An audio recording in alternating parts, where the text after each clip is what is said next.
Hello, my viewers and my subscribers.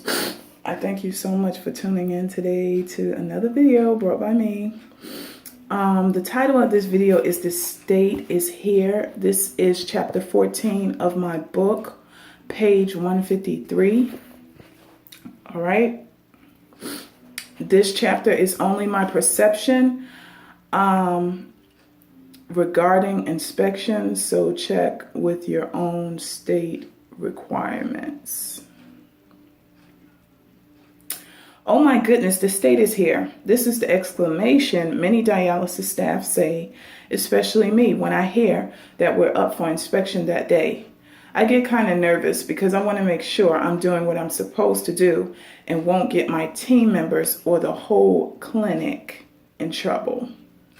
All right, so let's go in. Now, the state,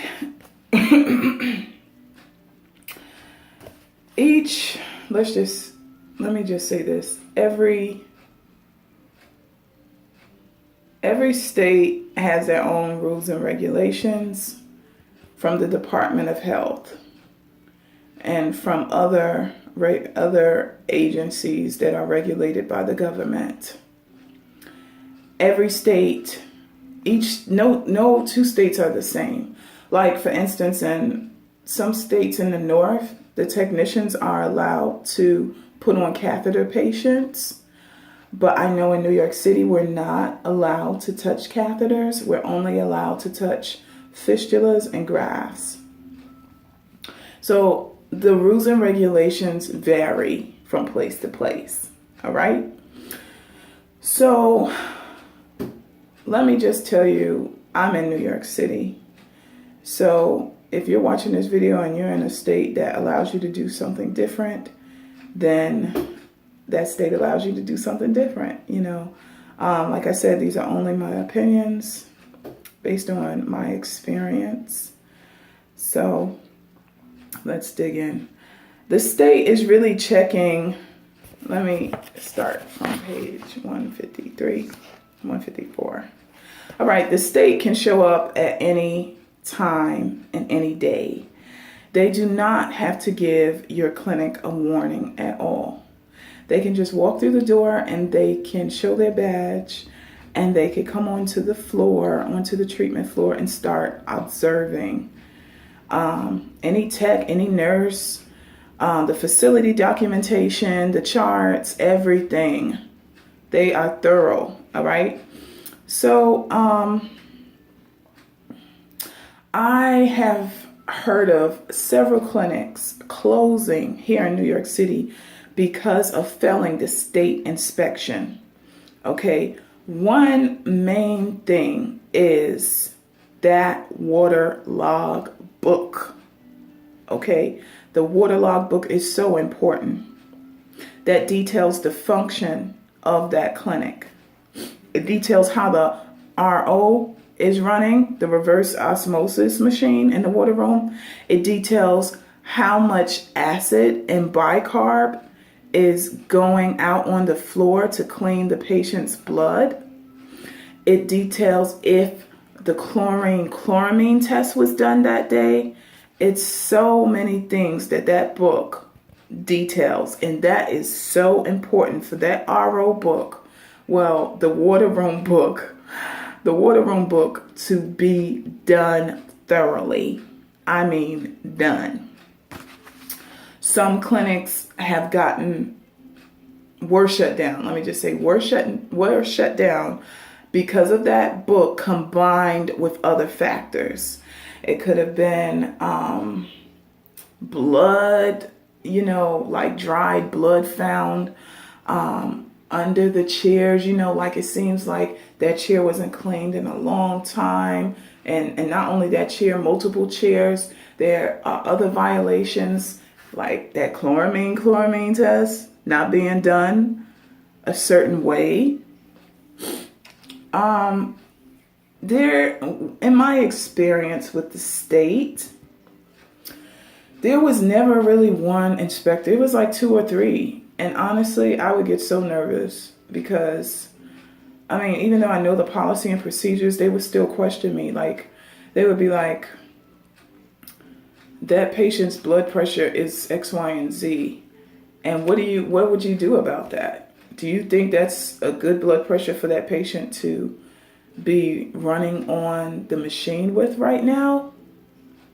It's like questions that will kind of throw you off, and then you got to think well, I know that patient and I already told the nurse, I documented, and so it's like you really got to be on your P's and Q's with the state.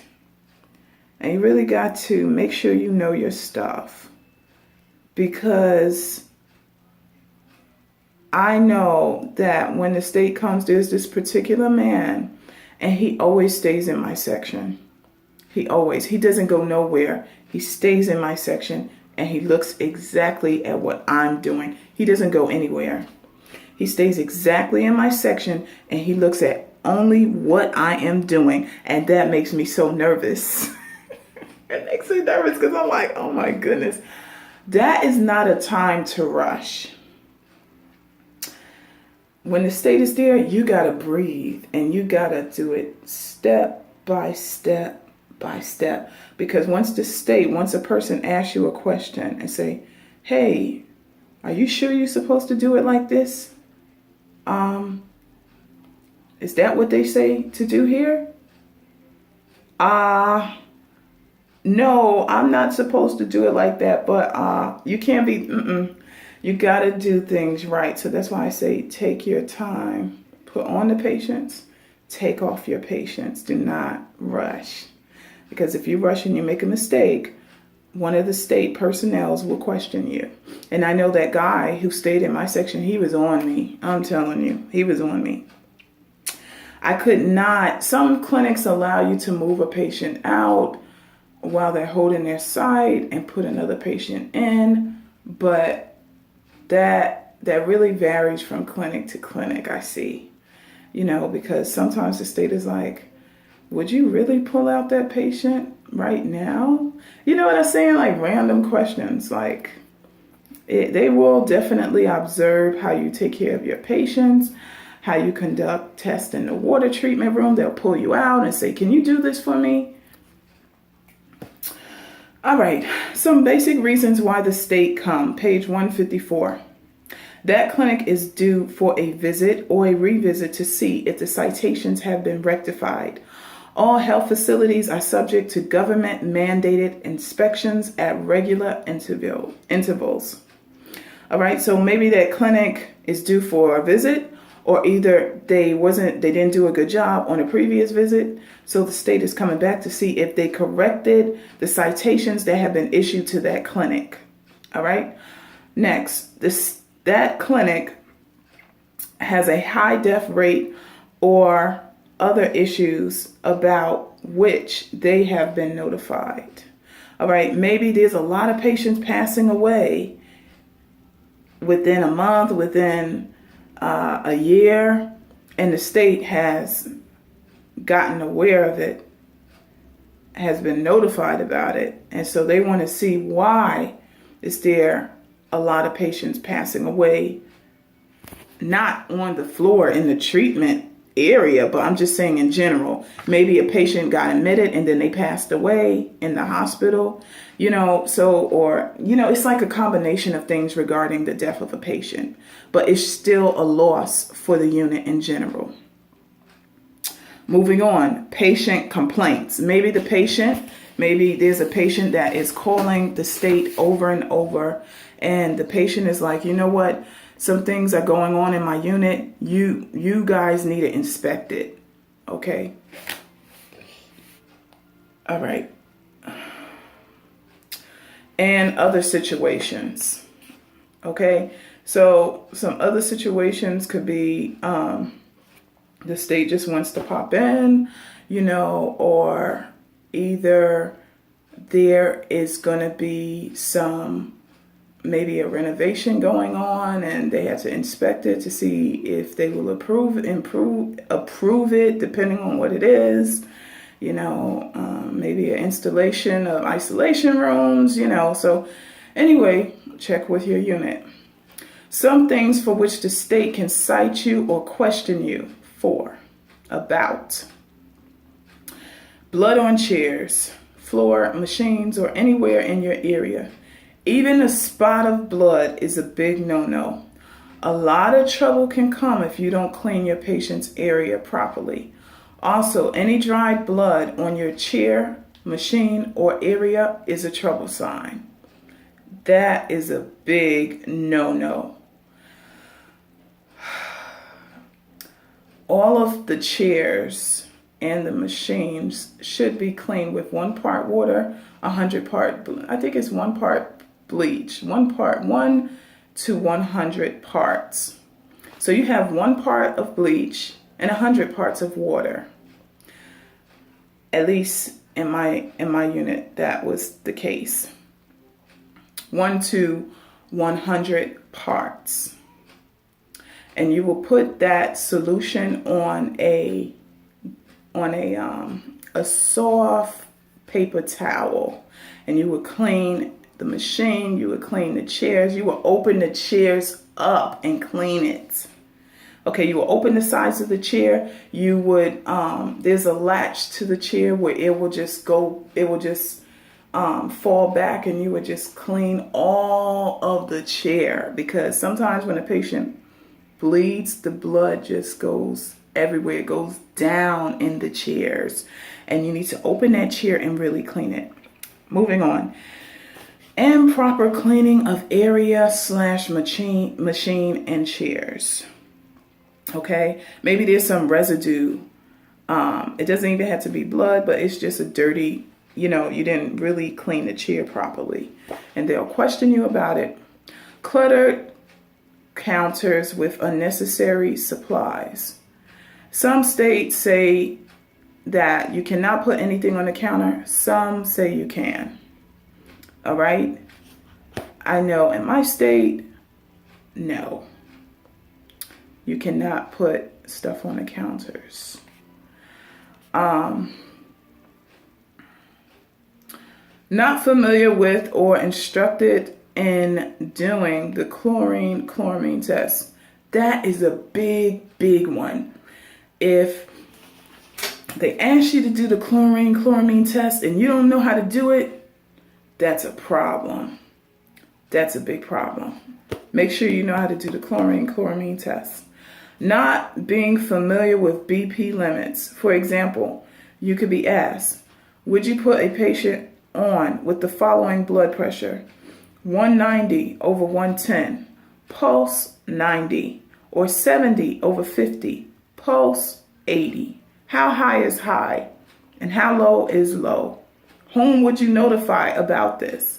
Like I said in the beginning, they will question you. Or even if you do have a patient on a machine whose blood pressure is going higher and higher, or whose blood pressure is going lower and lower, they will ask you about that. Did you notify the nurse? Did you document? Or if you didn't even document, they would look at your chart and say, I don't see anyone documented here. Does someone know about this? You know what I'm saying? That is super important. All right, I already spoke about this one, pulling patients who have finished treatment and are really bleeding from the access sites. Okay, I spoke about that one. Not properly monitoring patients. Okay. You can't be too busy not to monitor. In my state, we monitor every 30 minutes. Maybe it varies from unit to unit, but I know in my clinic, let me not say my state, my clinic, we were monitoring every 30 minutes. And the thing is, if I get so busy, I would ask someone, I would beg someone, such and such, can you please pick up that last blood pressure? Please, I'm taking this patient off, but I don't want to miss that person's vitals. That's important because who knows if that patient's blood pressure is dropping, is getting higher, how they're feeling. So I always ask someone, if I get really busy, can you pick up that last vital? If I can't, that's only if I'm super busy or an emergency has ensued. All right, so if you're not properly monitoring the patients and the state is there, they're going to question you. Moving on. Not properly documenting issues before, during, and after treatment. For example, you could be asked, How is the patient feeling before and after treatment? When will you notify the nurse? For instance, if a patient is feeling mad, soggy, or kind of weird after treatment, did you notify the nurse, or did you, after they finish feeling soggy, you weighed them and then they went home? That's a no-no. You got to notify the nurse, because who's to say if once you weigh them and they get out in the treatment area, they pass out, or even on the van they pass out, or even at home they pass out. You need to notify the nurse, and the nurse may say, hey, I want you to do X, Y, and Z. So they will ask you about that. Once your patient is finished or whatever, and the patient is not feeling well, and they see that, they would say, did you tell anybody about this? Moving on, handling emergencies. If an emergency happens, they want to know and they want to see how you handle it. All right. They will also ask you, and they could ask you, what is the Trendelenburg position? What would you do if that patient passed out? How would you handle this patient who is sorry guys, who is short of breath? Okay, they will ask you that. Next and last, handling the isolation area. My. I've seen some serious things happen because of improper handling of the isolation area. All right, and the isolation area is really those who have hepatitis B. And so the thing is this. It is very serious to walk out of the isolation room in your PPE.